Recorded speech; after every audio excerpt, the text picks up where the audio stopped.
Well, I've been researching such events and the background to them and the background to global power and where it really is now for nearly 30 years full time. And you cannot see any picture in any individual situation without seeing the connections between apparently unconnected people, organizations, and events. So, in terms of the blatant and utterly obvious demonization of Russia, which has been going on for such a long time now, you cannot divorce what NATO is doing through this, gopher frontman Jens Stoltenberg, in terms of expulsion of diplomats, with the build-up of NATO and NATO military on the borders of Russia. You can't divorce it from the American coup, because that's what it was in Ukraine and what has followed, or the fact I see Sputnik broke a story this week about the US building a military base in Syria. What Russia has done by intervening in Syria is thrown a spanner in the works of the plan by America and the West to use a proxy army called ISIS to remove Assad. So now they're into plan B, but it's not going away. It's still a point of possible conflict. And then you look at the claims that Russia manipulated the US election. Again, this common theme, where is the evidence?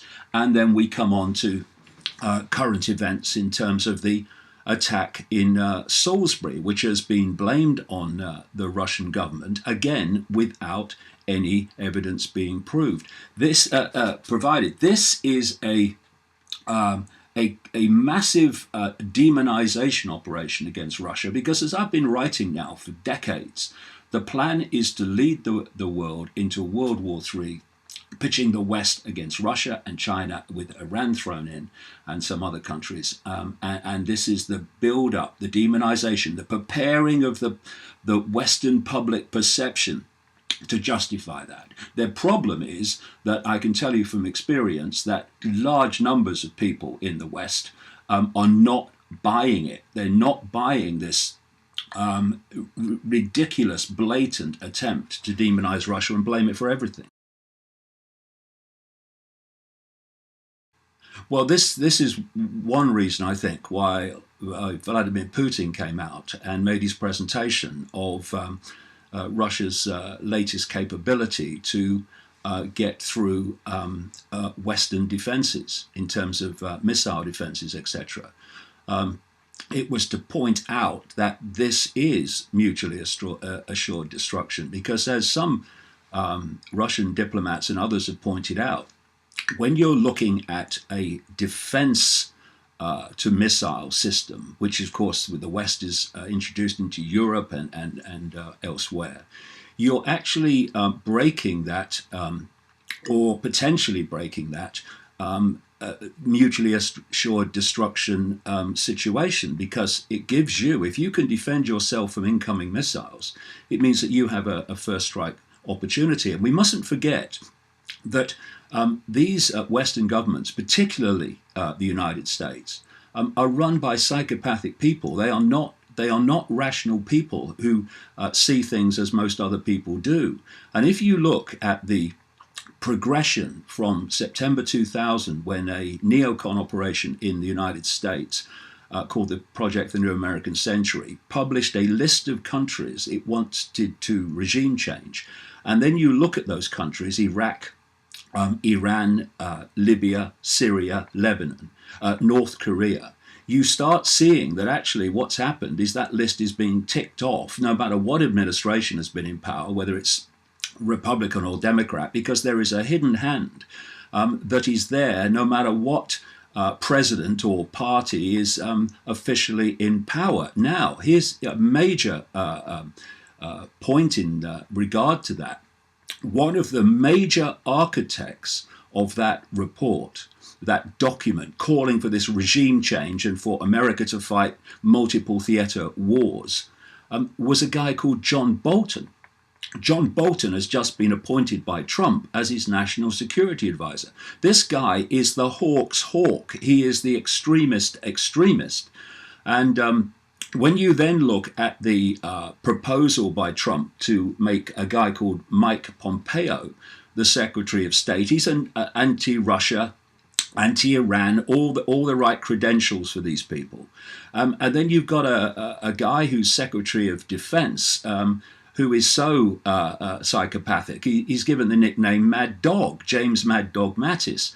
So, it doesn't bode well for world peace when you've got these extremists in power following an agenda that can very clearly be seen step by step since at least September 2000.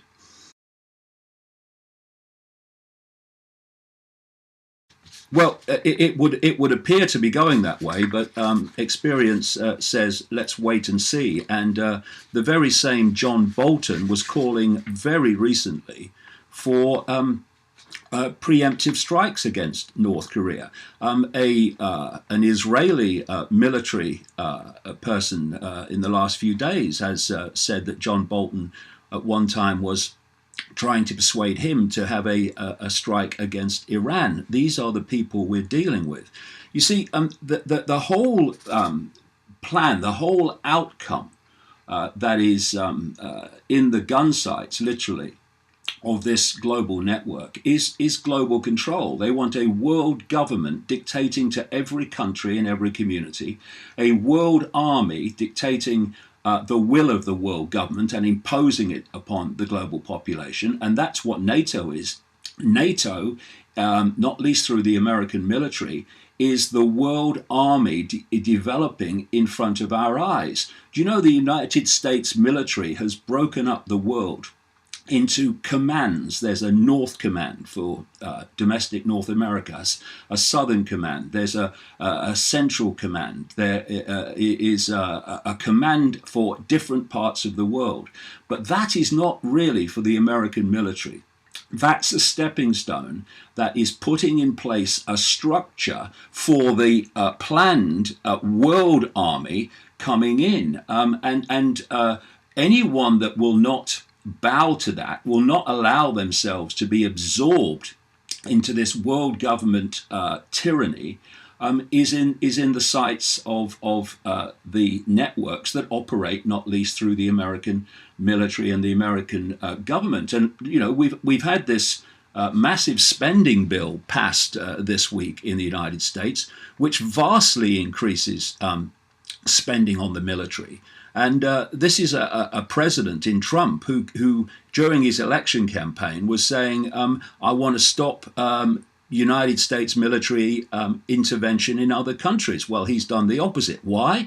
Because the people that controlled in the background George Bush, and Barack Obama now control Trump. These are here today, gone tomorrow people. If we're going to understand what's going on and how it fits together, we've got to look at that force which is always there, no matter who's in power. And it's that force, by the way, and the networks of that force, that web, that coordinate common responses. And so, on the basis of absolutely no evidence whatsoever that's been produced in any way as proof, we have all these other countries expelling diplomats, America, of course, many, but all these other European and other countries expelling diplomats in sympathy with the United Kingdom. Well, in sympathy with what?